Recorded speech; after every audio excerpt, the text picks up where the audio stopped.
বৃহস্পতিবার পবিত্র রাতে কেউ যদি এই দোয়াটি 100 বার পরে কোনো দিন পৃথিবীর কোনো মানুষের কাছে তার হাত পাততে হবে না।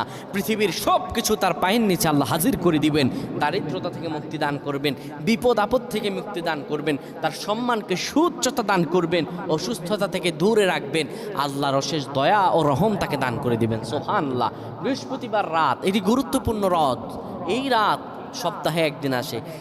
আরবিতে রাত আগে আসে, দিন পরে আসে। সুতরাং বৃহস্পতিবারের যে দিন গিয়ে রাত, এটি বৃহস্পতিবার রাত নয়, এটি শুক্রবারের রাত, এটি জুমাবারের রাত, এটি দোয়া কবুলের রাত, আল্লাহর কাছাকাছি হওয়ার রাত। সুবহানাল্লাহ।